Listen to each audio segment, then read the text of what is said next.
Elle est philosophe et botaniste. Elle a de l'expérience aussi en matière d'observation. C'est une artiste dont les carnets regorgent de trésors et les murs aussi, comme nous pouvons le voir. Croquis, dessins, aquarelles, tout chez elle est indissociable du monde et de la poésie. C'est une personne qui est descendante des Druides et des Celtes, enfin j'en joue un peu. Et puis, elle est magicienne. Elle est experte en constellations et en mystères.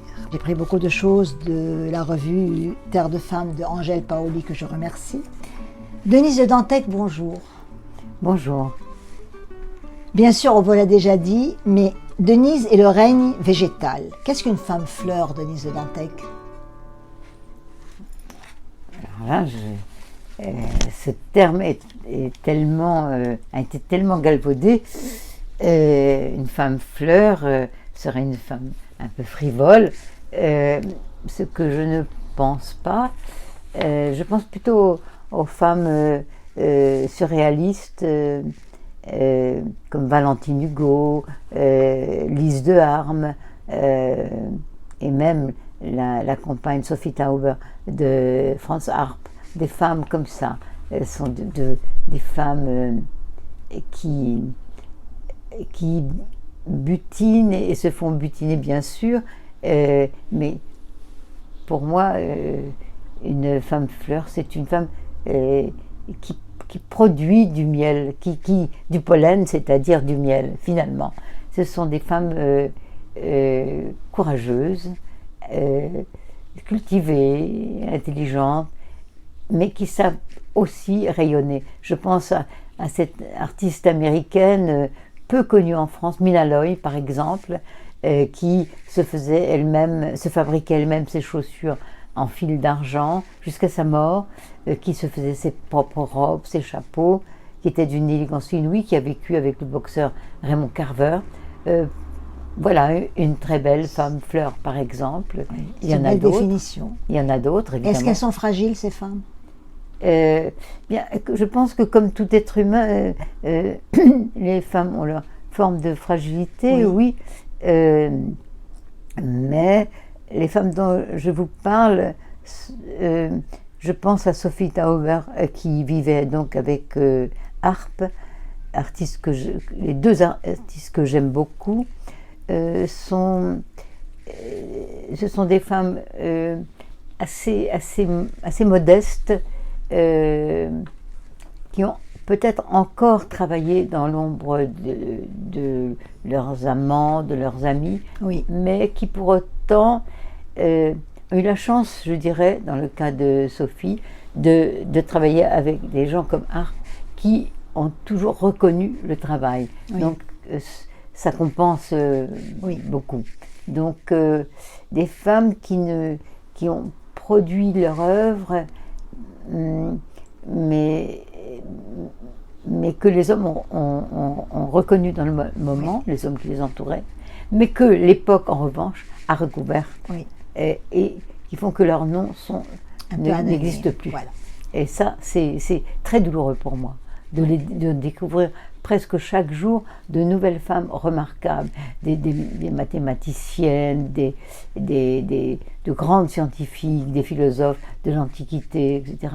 Il n'y a pas que Sappho, dont j'aime beaucoup les fragments. Et d'ailleurs, je disais récemment que c'est quand même étonnant que ce nom nous soit parvenu après tant de siècles, car en fin de compte, elle ne nous donne que des fragments. Enfin, il ne reste de son œuvre que des fragments.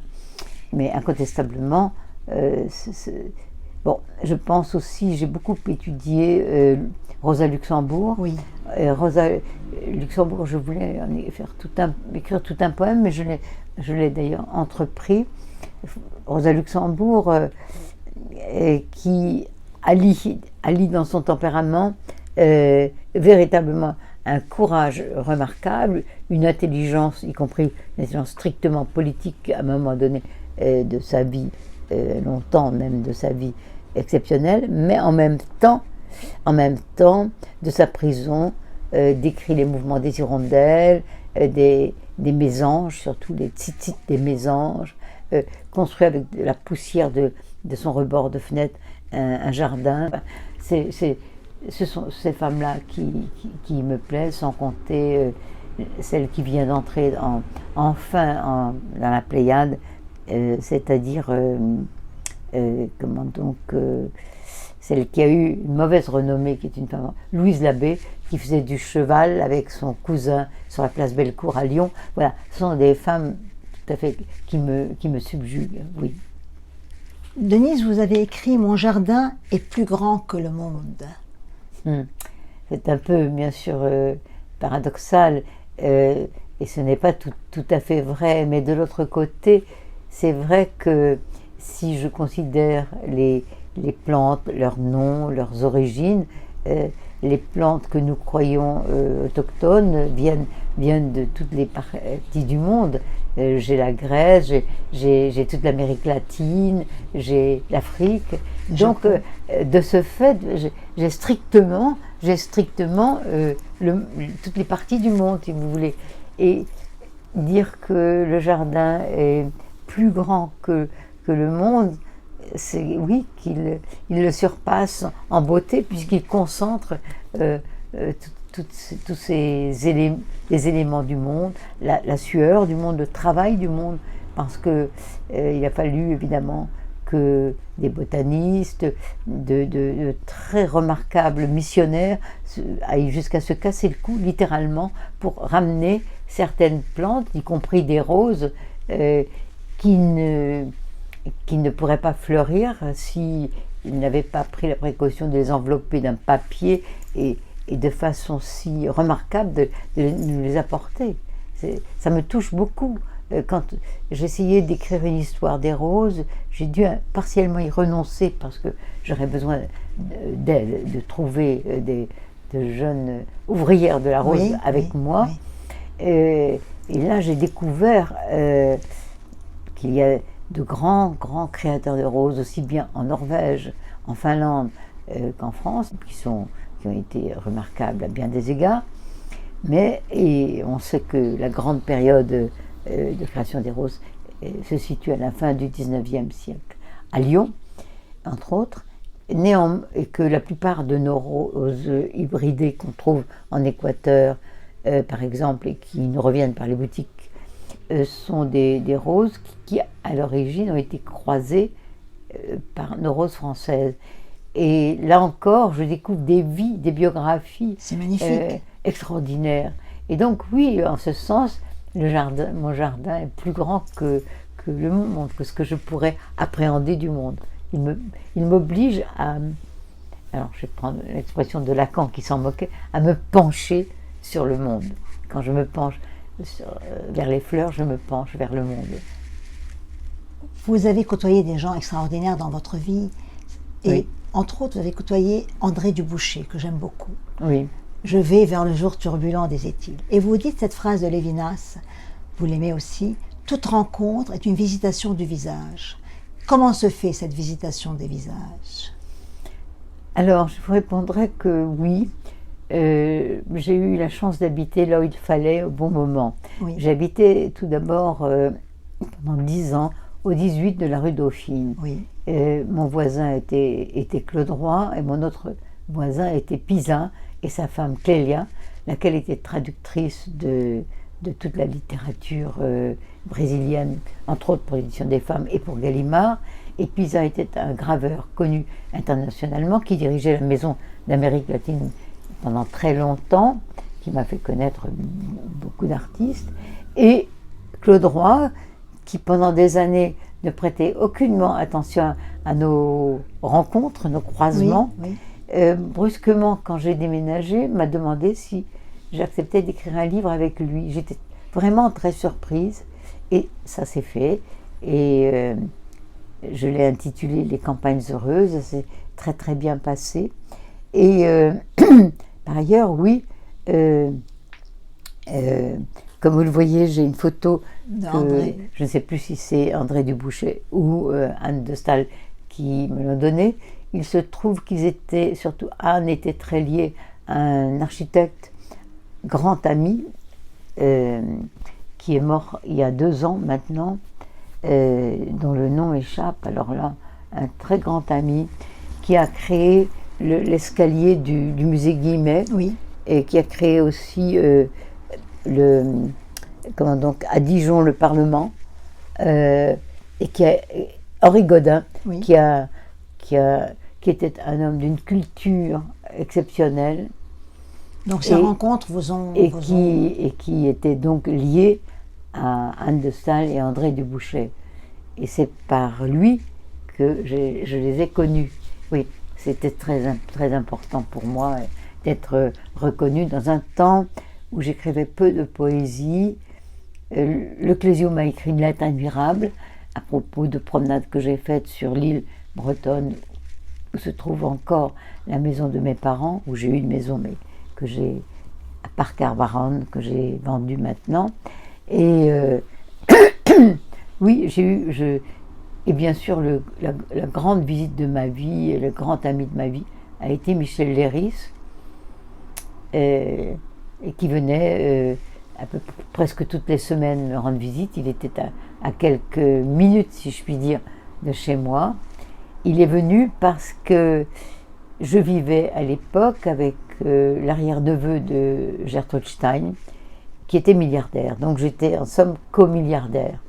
Et donc ça s'est su dans ce petit coin de la Seine et de la rue Dauphine que je dirigeais cette fondation. Et en effet, je disposais de beaucoup d'argent que l'avocat qui avait été le beau-père de mon ami Michael me donnait à la moitié du Pont-Neuf. Oui. Il me remettait l'argent. Et c'était un homme assez remarquable, Maître Dupré, qui lui-même connaissait tous ces artistes, voilà, du 6e qui, ouais, se trouvaient habités là. Donc, connaître Michel Léris, c'était connaître Edmond Jabès. Très vite, j'ai connu Edmond Jabès. J'ai vu, j'ai rencontré des peintres, des sculpteurs, voilà, Denise, qui venaient chez moi. Oui. Vous avez parfois des formules inquiétantes. Oui.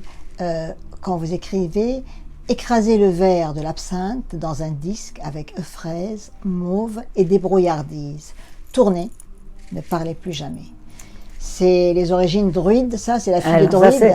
Ça, c'est le côté un peu celte, en, oui, effet. Je suppose que j'ai lu quelques... Ça me fascine, tout ce qui est un peu mystérieux comme, oui, ça. J'ai dû lire de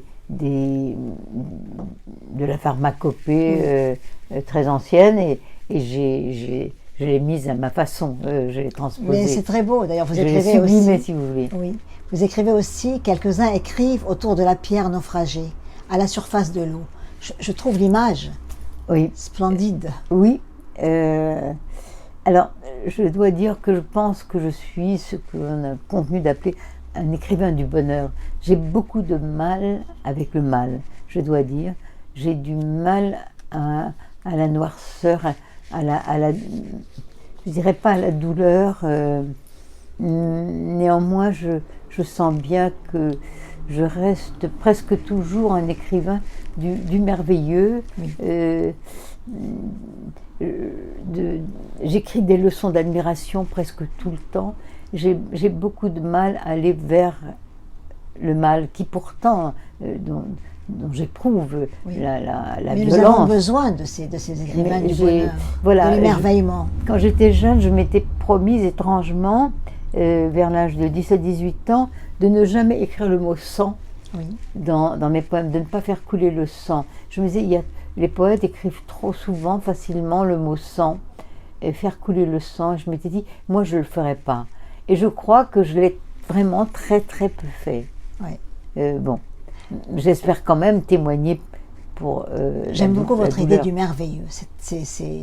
Ça agrandit encore le jardin, voilà. Oui, j'essaye.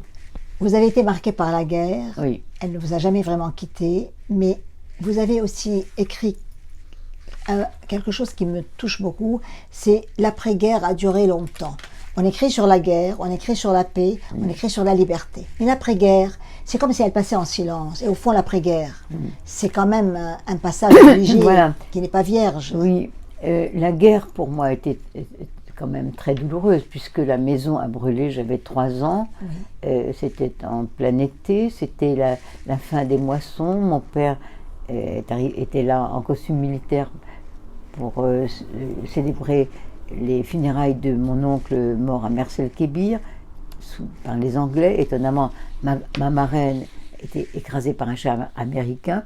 Mon Dieu, tout ça. Il y a des paradoxes comme ça. Mon oncle mort sur ce bateau à Mers-el-Kébir, pilonné par les Anglais, et ma marraine par les Américains. Bon, mais surtout, j'ai vécu, oui, une guerre difficilement, parce que j'ai des souvenirs, bien sûr. Nous vivions dans la grange. Ma grand-mère mangeait des pommes pour que les rats ne me mangent pas. Donc, c'était difficile. Bon, néanmoins, c'est vrai que mes souvenirs éclatent au moment de la libération. C'était, dans mes souvenirs en Bretagne, c'était un moment de grande liesse. Mon père, qui avait été grand résistant communiste, il en changera bien sûr après avec la Hongrie et tous ces événements staliniens épouvantables, et ma mère, courrier du maquis. Néanmoins, après donc la guerre, il y a eu des moments. Mon père allait aider, par exemple, après l'école, il était instituteur, il allait aider les paysans pauvres. Oui. C'est ainsi qu'il a reçu un tronc d'arbre, d'ailleurs, sur le ventre, où il a failli mourir.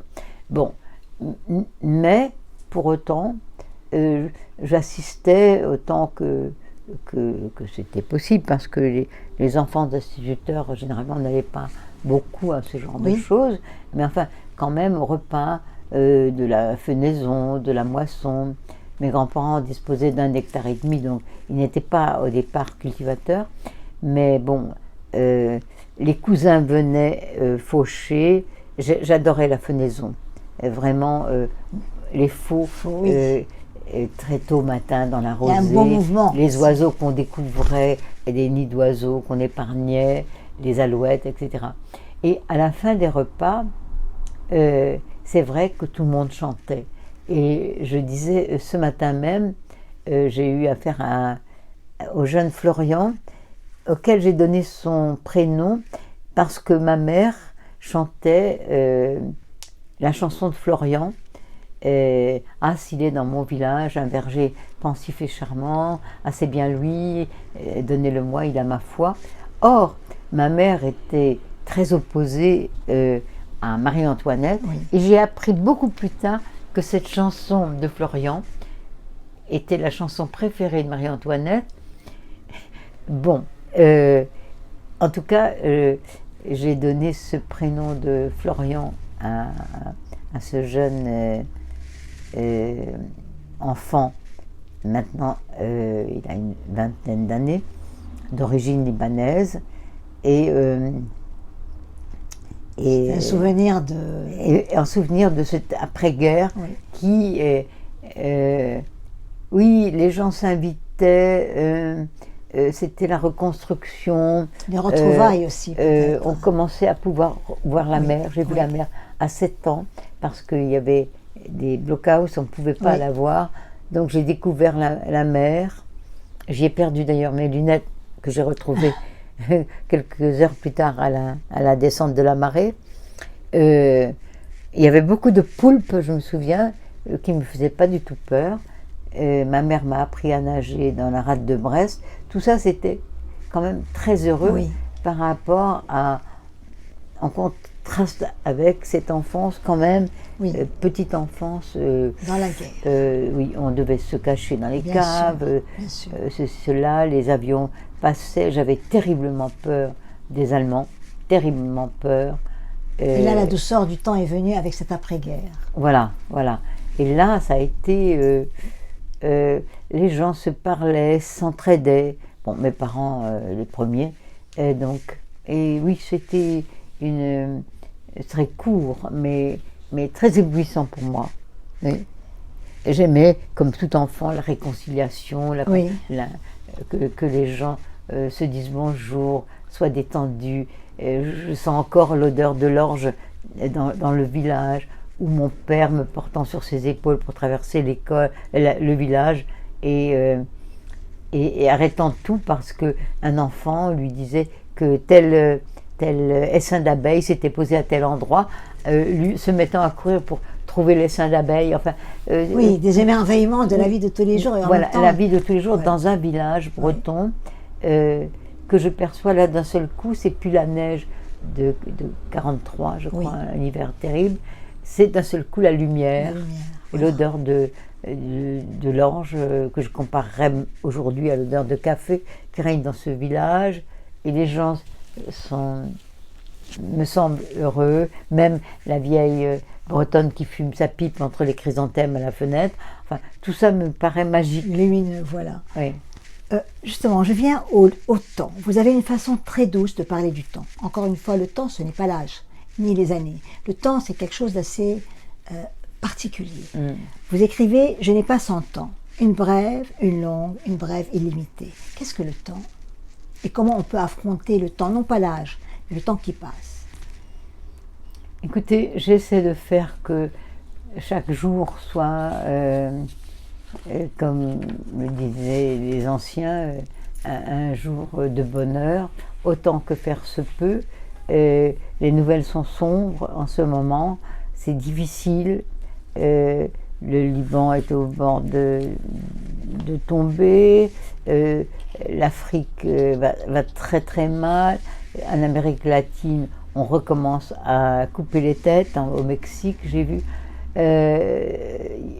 cette régression des mœurs morales. L'assassinat de Samuel Paty a été et continue d'être vraiment un bouleversement pour moi. Donc ce mot terrorisme qui avait déjà hanté les premiers jours de ma vie est revenu. Tous ces termes reviennent et c'est vrai que ça me fait souffrir et ça m'empêche de vivre le temps aussi bien que je le désirerais. Néanmoins, pour diverses raisons de santé, je dois dire que j'ai une vie assez protégée et que je protège la flamme de la vie que j'ai. Oui, j'essaie de faire que chaque jour il y ait quelque chose de beau, que ce soit un événement humain ou un événement dans le jardin, justement. Vous êtes toujours dans cette quête du merveilleux, en quelque sorte, de l'éblouissement, voilà, de l'ébloui. Vous avez écrit Émilie Brontë. Émilie Brontë, j'ai lu le livre, il est extraordinaire. Comme tous vos livres d'ailleurs, dans tous vos recueils. Vous êtes où dans les Hauts de Hurlevent de Nils de Dantec? Je pense que je suis à la fois avec Émilie, nettoyant la maison. Ça me touche beaucoup, et comme enfant dans les ruines, enfant des ruines, j'ai moi-même, je me donnais comme tâche d'aider mes grands-parents qui n'avaient plus rien, donc astiquer les lampes, ce qui avait pu être sauvé de l'incendie, ce qui n'avait d'ailleurs pas été volé, car chacun sait que quand il y a un incendie, on est volé. Bon, j'essayais de faire que mes grands-parents retrouvent le brillant des objets qui souvent avaient été atteints par la flamme. Par exemple, nous avions un très joli buffet, mais il était en partie brûlé. Une très jolie cuisinière avec un paysage de neige dans les tons verts que j'essayais de reconstituer, car une partie avait été brûlée. Mais comme c'était une très bonne cuisinière, on l'avait gardée.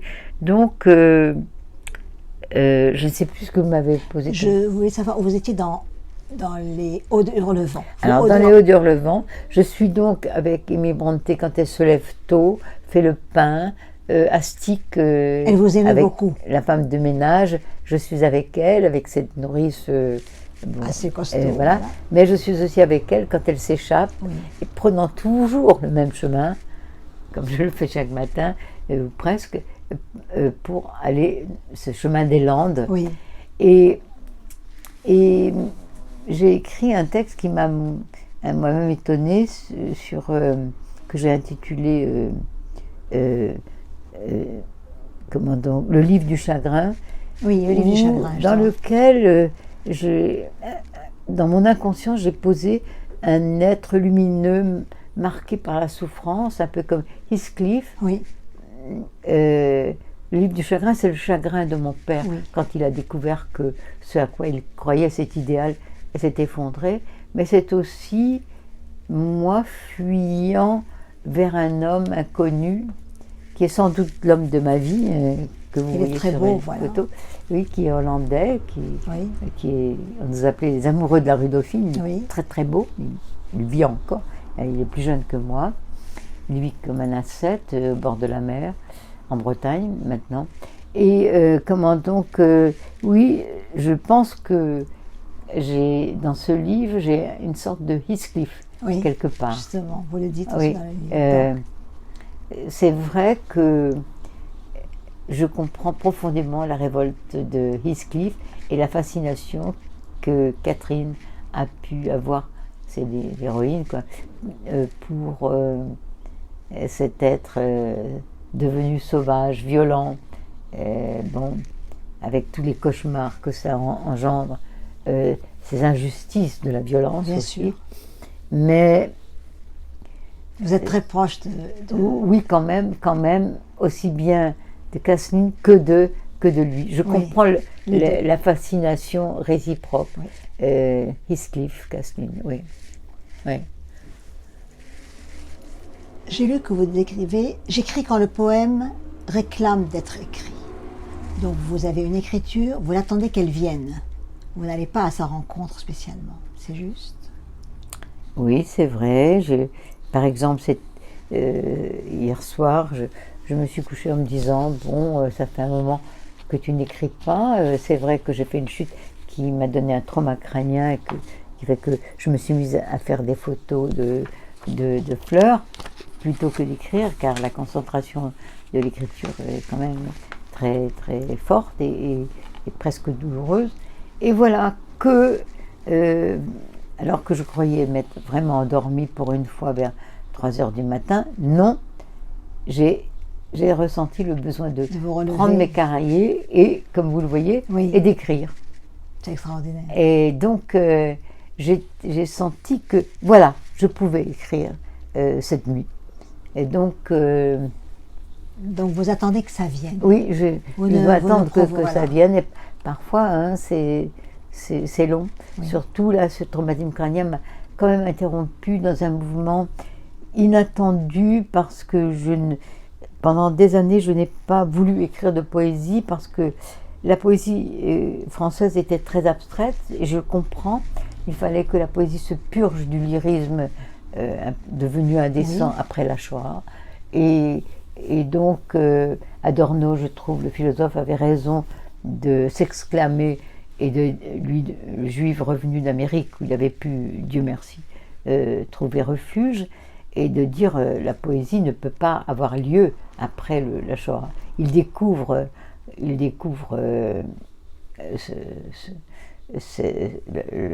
l'amplitude de cette destruction des Juifs. Je comprends très bien qu'ils disent on ne peut plus chanter le monde, parce qu'enfin la poésie comporte quand même ce chant du monde. Mais donc la poésie française est devenue très abstraite et en un sens je lui suis reconnaissante, mais moi je n'y arrivais pas. Justement par mon histoire, qui m'échappe bien sûr, je n'arrivais pas à écrire dans cette abstraction en dépit de ma formation philosophique. Laquelle, je dois dire, a été essentiellement morale. Je n'ai pas une très bonne connaissance de la philosophie à partir je dirais, de Husserl. J'ai eu des professeurs remarquables, j'ai eu Ricoeur, j'ai eu Jean Kelevitch, j'ai eu Canguilhem, j'ai eu Dina Dreyfus, que connaît très bien notre amie Monique. Monique Calinon, voilà. La BNF. J'ai eu vraiment tous les professeurs que j'ai eus étaient ont écrit, sont devenus très connus, sauf justement Dina Dreyfus qui n'a pas écrit. C'était des professeurs qui presque tous avaient fait la résistance. Oui. C'est très étonnant. Dina Dreyfus, de façon héroïque, juive en Italie. Canguilhem, on le sait. Ricoeur, bon, un peu moins. Mais quand même, ils avaient tous me paraissait avoir une morale exceptionnelle. Et c'est cet aspect moral, d'autant qu'on étudiait quand même beaucoup les auteurs anciens, on étudiait pas tellement les présocratiques, mais vraiment les grands moralistes, et puis Lucrèce, qui m'est très très cher, Lucrèce, bien sûr auparavant Épicure, Sénèque, et puis qu'il y a eu Maurice Gandillac, qui a fait connaître Heidegger d'ailleurs. On connaissait moins bien les théories médiévales, on sautait très vite à Descartes et à Spinoza, Leibniz, mais pour moi c'était merveilleux, merveilleux. On parlait poésie et je vais revenir à votre dernier recueil, Aux saisons, aux éditions des Instants, cette magnifique édition, si épurée. J'ai relevé ce poème. Terre petite, je me souviens des sentiers de mon enfance, la lumière verte et les fleurs d'argent. Maintenant, je m'adresse à toi par-delà les montagnes, des montagnes de vie. Comment s'est fait votre rencontre avec les éditions des Instants? Alors, j'avais donc rompu, si je puis dire, avec la poésie au sens strict, comme la disait Michel Léris, dans une lettre de soutien, la seule qu'il ait faite, d'ailleurs, qu'il m'ait adressée, où il distinguait la poésie au sens strict de la prose poétique ou je ne sais quoi, qui était ce que j'écrivais jusque-là. Et donc, j'avais déjà publié la strophe d'après aux éditions Tarabuste, et ensuite un autre livre chez Sans Escale, et Stéphane vient me rendre visite et me dit: j'aimerais publier un livre de vous. J'avais tout prêt, aux saisons, et je lui dis: ben voilà. Aux saisons au château. Voilà. Oui, j'aime évidemment beaucoup Rimbaud, comme beaucoup de poètes, et donc je m'étais dit pourquoi pas aux saisons, bien que on puisse trouver un peu prétentieux. J'aurais dû l'intituler d'ailleurs Aux saisons O, c'était été plus intéressant. Enfin bon. Et c'est un très beau recueil. Oui, et j'avais déjà presque terminé la suite que j'avais intitulée Au château. Bon, alors il est venu, très séduisant, et je me disais je me suis dit pourquoi pas.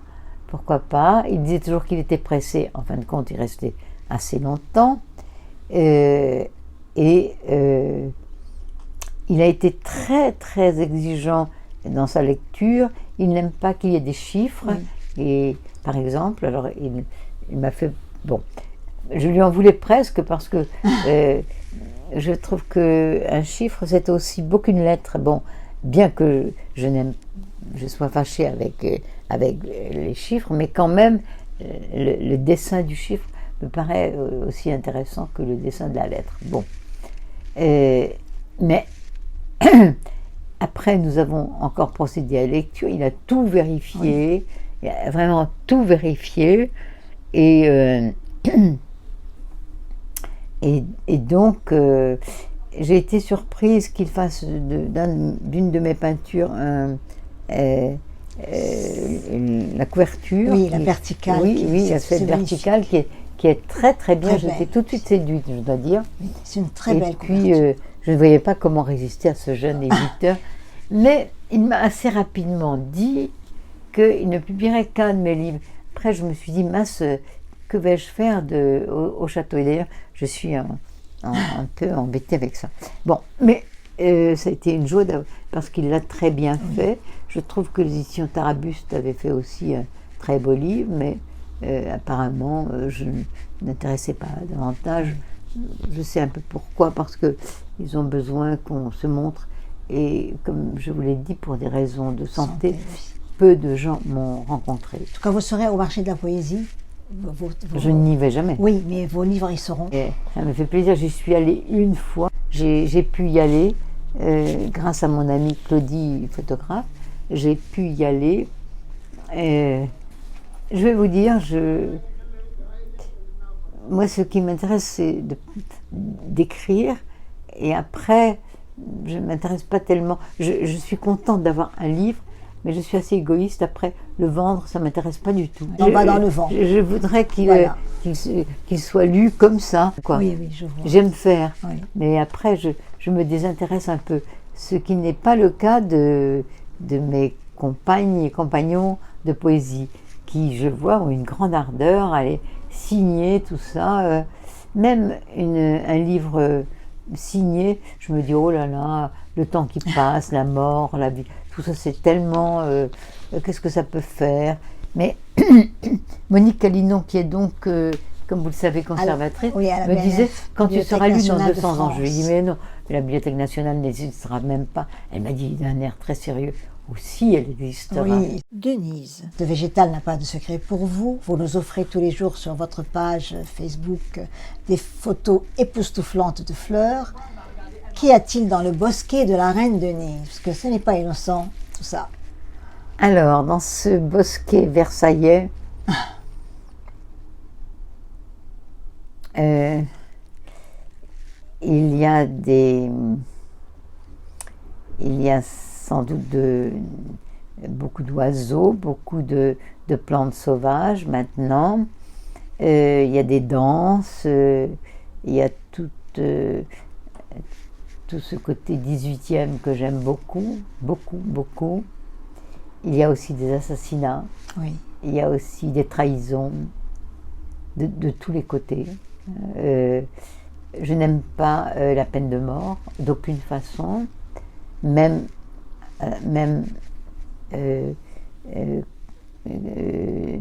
dans cette époque. Je vous l'ai dit, ayant vécu la guerre, tout ce qui est Brutal, violent, brutal, tout ce qui est armes, tout ça. Bien que j'ai écrit l'article sur la police, je crois, dans le dictionnaire Larousse, je dois dire que oui, tous les complots qu'il y a eu dans ce bosquet ne m'échappent pas. Néanmoins, j'y entends la musique, des musiques rayonnantes du XVIIIe siècle. J'y vois aussi émerger les tableaux, j'y vois Watteau, j'y vois beaucoup de grâce, beaucoup des danses, cette chanson de Florian dont je parlais, des mots rares. Je dois dire que j'ai une grande... Il est riche, le bosquet de la reine Denise. Voilà, oui, je trouve que... Et puis alors, le jardin de Versailles, c'est un art extraordinaire. Avec mon frère, nous l'avons particulièrement étudié. Oui. Faire venir des blocs de marbre des Pyrénées à Dodane en passant par la Manche en bateau, tout ça. C'est extraordinaire, assécher des marais. Le nôtre était un incontestable génie, un génie du jardin. Alors, pour moi qui ai beaucoup écrit sur les jardins, j'ai été bien récompensée parce que non seulement j'ai eu la une. Vous avez eu des prix, bien sûr. Oui, oui, et traduite à MIT Press et tout ça. C'était vraiment une grande reconnaissance. Mais comment donc, surtout dans cet immeuble, on m'a donné le soin du jardin. Donc c'est le plus beau cadeau de ma vie, évidemment. Donc dans ce bosquet de la Reine, et peut-être ce petit jardin au nord, bien difficile à cultiver, avec trop d'arbres, lesquels j'espère vont être bientôt élagués, il y a sans doute et d'ailleurs je m'y emploie, quelques roses, il y en avait très peu à l'époque, du bosquet de la Reine, car j'ai planté surtout des rosiers anciens, et lesquels, comme dit la conservatrice de musée, ma voisine, qui a longtemps protégé Mona Lisa, elle me disait que voulez-vous, il faut accepter que les roses ne durent qu'un mois. Sont battues par les vents. Elle m'a dit ça, je me suis dit oui, mais quand même, quand vient septembre, je pense à Agrippa d'Aubigné, une rose de septembre et plus qu'une autre exquise. Et je suis quand même contente d'avoir, depuis quelque temps, ajouté quelques rosiers un peu archi-hybridés, mais qui donnent quelques roses. Donc voilà, je réussis à accaparer même le bosquet de la reine dans mon jardin. C'est magnifique. Je ne vais pas poser d'autres questions beaucoup, mais on va encore poser 2 questions si vous voulez bien. Vous êtes sculptrice. Quelle matière avez-vous trouvé au fond de vous et comment vous l'avez sculptée pour la libérer et vous libérer aussi? Parce que chacun de nous a un matériau en soi, je crois. Alors, la réponse est un peu difficile. Néanmoins, j'ai eu la chance de ma vie de rencontrer Joséphine Chevry à un moment où je ne pouvais pas enseigner pour diverses raisons. Et je donnais des leçons à son petit garçon, au 18 de la rue Dauphine. Et il y avait la Candilis, l'architecte, et que j'aimais beaucoup. J'ai connu son fils qui faisait du patin roulette, qui est devenu président de la télévision après, qui m'a oublié, mais nous jouions au patin à la roulette dans les grands locaux de son père au 18, dans la première cour. Joséphine Chevry habitait également dans la première cour, et un jour, je n'avais pas le téléphone, c'était encore assez rare, elle était au téléphone au café en face, et je frappe, j'en avais assez d'attendre, et elle me dit: qui êtes-vous? Je lui dis: je suis agrégée de philosophie, mais je n'ai pas de travail, je n'ai pas le téléphone. Et elle me dit: j'ai du travail, j'ai trop de travail, j'ai le téléphone. Et elle me dit: mais j'ai un jeune garçon qui a besoin de leçons de philosophie. Enfin, en vérité, il était petit, il était en 6e à Henri IV. Et j'ai dit d'accord. Comme c'était à côté, je suis allée. Et là, elle était donc Grand Prix de Rome. Et elle m'a demandé de travailler avec elle. J'ai pu aller avec elle visiter les chantiers de la nouvelle école centrale, les dallages. Elle faisait les dallages. Elle faisait aussi beaucoup de murets dans les écoles. Elle a travaillé à la Grande Motte, par exemple. Bon, c'est elle qui a fait l'arrangement de la Grande Motte. Et donc, elle utilisait le polyester et on le travaillait avec deux pointes de feu et on découpait des formes, très astucieux. Elle connaissait très bien César, tout ça, et bon, et comment donc... C'est comme ça que vous êtes venue à la sculpture? Alors, je suis allée avec elle à la maison de la fonte d'aluminium, et là, c'était elle, évidemment, qui fondait, mais les ouvriers m'ont proposé de le faire aussi, ils m'ont donné... j'avais juste... ils m'ont donné un bloc de polystyrène, et là j'ai découvert la fonte d'aluminium, et j'en ai fait une petite œuvre qui a été remarquée à plusieurs. Donc finalement, je dirais étrangement, alors qu'on manque d'aluminium en ce moment, la bauxite est en difficulté dans les pays africains, je sais plus, en Guinée je crois, on en manque, mais peut-être l'aluminium, je pense que j'aurais eu du mal avec la pierre. Oui. Il ne me fallait pas un matériau trop dur. Trop dur. Elle m'a fait faire des plâtres aussi, mais c'est très difficile des plâtres. Je ne le savais pas, je n'ai pas été assez loin dans cette formation non plus, pour vous dire vraiment... Mais ça vous a aussi permis de toucher au matériau, à la matière. Et pour quelqu'un qui était jeune agrégé de philosophie, c'était quand même assez intéressant, très intéressant, d'un seul coup d'être dans un monde tout à fait ignoré. Denise de Dantec, j'ai une dernière question, si vous le voulez bien. Les courts-métrages, vous avez fait des courts-métrages. Si aujourd'hui je vous demandais de faire un petit film avec une caméra par rapport à vous, à votre vie, qui est magnifique, qui est si dense, vous mettriez la caméra à quelle distance de vous? Très loin, très loin. Et quand j'ai fait, par exemple, ce film Schiribizzo, j'étais dans l'abbaye de Montcœur, l'abbaye de Beauport, qui Oui. est une abbaye maritime en bord de mer, que possédait mon amie Elisabeth Gaumont et son père. Et j'avais le privilège d'y aller avec mon ami Renaud, passer autant de temps que je voulais, que ce soit Noël, Pâques, la Trinité. Et j'ai eu l'idée de... Oui, on faisait beaucoup de Polaroid à cette époque et beaucoup aussi de Super 8. J'ai adoré ça. Et j'ai bâti un petit scénario. C'est Marguerite Duras, qui était devenue une amie, qui m'avait dit de le faire, parce que je lui avais parlé du lieu. Et donc, j'ai demandé à Renaud j'avais les cheveux très longs, de me photographier de dos dans le cloître. C'était comme une histoire d'amour, c'est une histoire d'amour, de séparation. Et on avait trouvé un vélo des années 1900, Renaud sur la dune et tout ça. Et c'est un peu le fantasme d'être une religieuse un peu que j'ai eu quand j'étais enfant, que j'ai retrouvé là, un lieu magnifique évidemment.